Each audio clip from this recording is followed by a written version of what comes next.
Well, it's another 40-degree day outside. We got a little misting of snow last night, little flurries.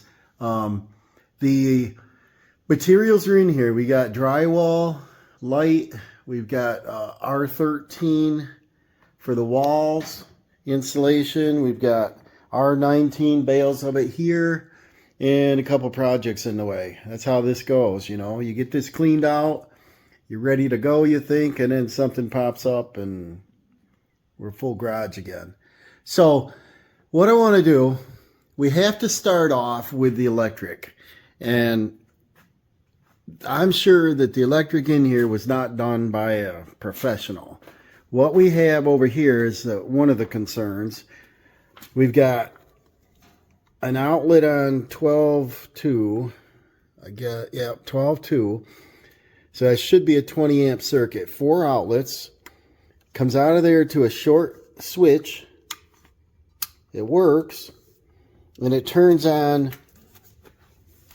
a GFI in this box. This is an outside box. And this was on the ceiling here in the garage. So I don't know what that's for. So we're going to have to clean this up and get rid of it.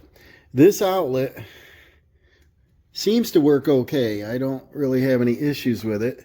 And it's in a pretty good location, but it's too far back. I don't know. They set it on a 2x4. An electrician wouldn't have done that.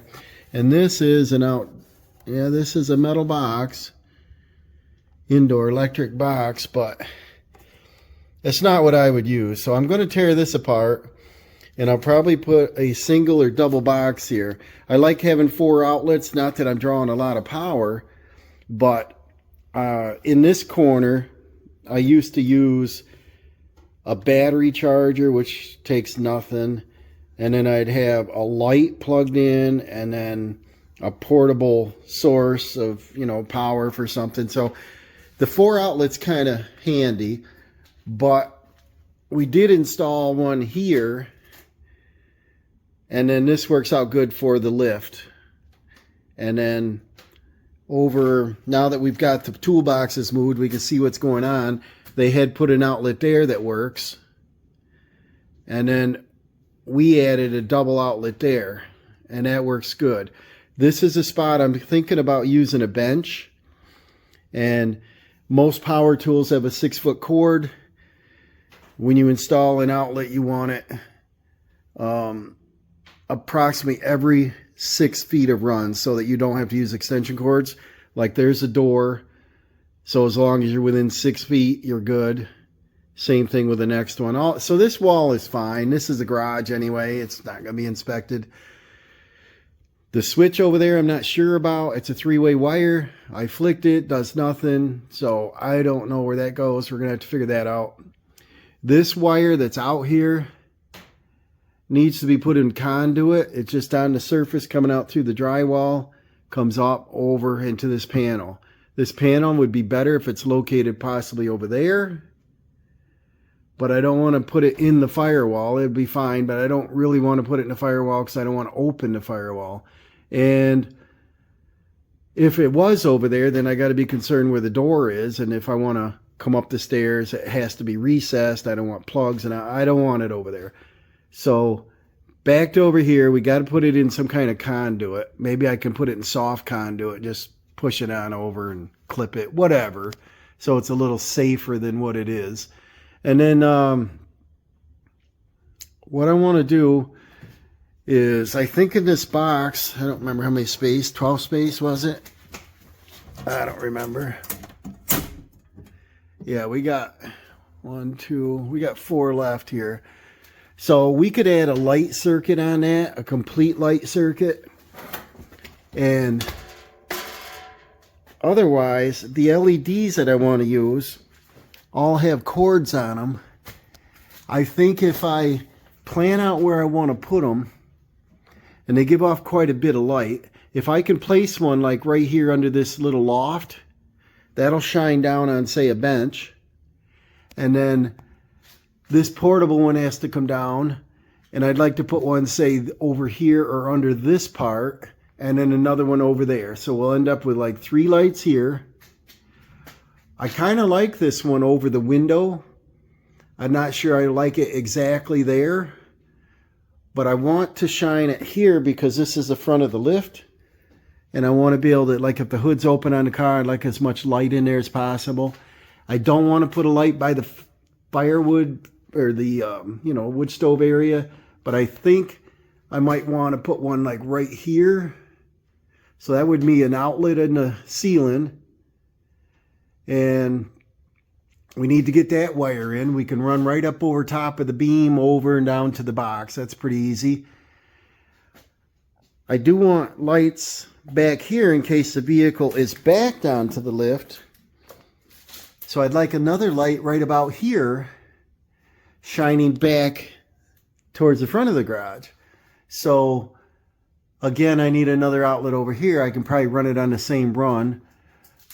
And so that's basically it. Up in the loft area, I'd probably want at least 1 or 2 lights. So I might want to do 2 outlets up there. And up there, it's not that important. I could probably do one in the wall. And once you're up there, you're going to have a light on. So I could bring it down and use it as a wall outlet light. And then I could plug in something if I want to run the vacuum up there or something. But it doesn't matter. I'm probably still plugging in the ceiling. But I want to kind of separate these circuits. And then, remember this stair project, we got 2 uprights that's got to be moved. I think put them on the inside.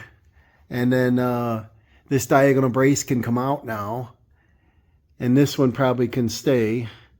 But I just got to do some changing here. This garage door opener, let's get back here so we can see it. That doesn't look great either. That should have a diagonal brace going up. That has an outlet that looks spaced correctly. So that comes over. I'll have to trace it, find out where that goes. And then this light is just a utility light. That's on a 3-way switch over by the door. So I could possibly trace that out, find out what breaker that's in, and see how much is on that circuit. Maybe I can just add all my outlets on that and then place them in the ceiling, because the LEDs only take like 15 watts or 13 watts a unit. And we could probably put them all on a 3-way switch. Exit the garage, all the lights are out, that kind of thing. So I want to get started. I'll probably do some time lapsing, figure out, it's all planning stage here. I don't want to start slapping up insulation and then start tearing things apart. I got to kind of figure out where I'm going to be working, what I'm going to be doing. Like I said, I might move the toolboxes over against this wall, and then I can pull them out if I'm doing some, I don't know, tire project on a car or something. I want more room over there. The toolboxes can work where they are right now, but if I do want to put a car in there on the other bay, they'll have to come up here. So the bench that I put here might have to be a hinged bench where it would drop down. And then I like those ideas. It's not a heavy duty bench. And that's about it. We have limited space in here, but I got to make this a little more convenient. I think it'd be nice to have an outlet close on this wall, like here and there. So if I'm working on the side of a vehicle and I need, I don't know, electric impact, something, I can plug it right in without extension cords. So I could do conduit. I probably can, I don't know what they nailed these on with. In here a little closer, it's finish a nail, and about every 4 or 5 inches. That's going to be fun taking off this plywood. It's 1/2 inch. I know that because I can see the top edge of it. And I'm pretty sure they insulated behind it.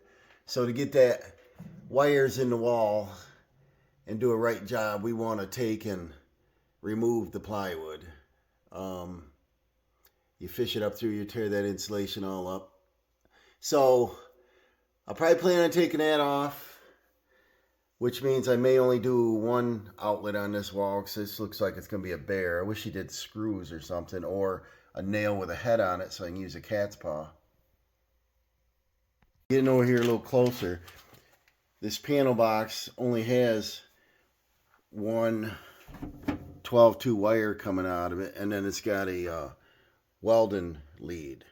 So that's why I didn't want this panel box over here on this wall, because there's a stairwell and I don't want a cord across the front of a door or stair for somebody to trip on. So, you know, ideally if it was recessed, the panel box in the wall, that would be great, but bad location. And then the wire is in the corner going up through, and there's no room between the stud to get the wire in there. So I guess it's got to be a surface conduit there. But I could drill through the wall studs once I get up top of the header, come over, down, and possibly move this panel box shorter, come over one more notch towards the door. And then that three-way switch, it is dark outside here, dark enough that I turn the switch off. It shuts off the light on the deck here that I didn't know was on a three-way. So there is a switch in the kitchen on an odd wall that we've never done anything with because I didn't know what it did. I thought it was a no man's land. So it's a three-way switch for the outside light, which is strange. And then I don't know why it'd be in the kitchen and the garage on a three-way. I would have done two separate lights, you know what I mean? You go out the sliding door and you got a light, and then out here you got a light. I don't know why, but I want to do a three-way for the garage, or if I don't do it with the garage, just to do the light that's on down at the bottom of the stairs, because you can't control it only till you get over at the front of the garage. So that makes like no sense. Got to figure that out. And then if I do the upright right up to this loft, I can get my outlet in here and I can get my wire fed over here without running it too far, you know, and three-way wire is kind of expensive. So follow along in this series. I guess I'll call this part 1 planning stage. No, it's not the Taj Mahal or anything. It's a garage, but I want to think it out so that it's convenient. It's basically up to code. Your outlets are 12 feet apart, which means you don't need an extension cord, and that's on the working wall. And then, like I said, because of the wood stove over there, I don't think there'd be a code. I don't want to run any tools or anything where cords are near any heat source. And so we shall see you in part 2, and we'll get some actual work done. Thanks for watching.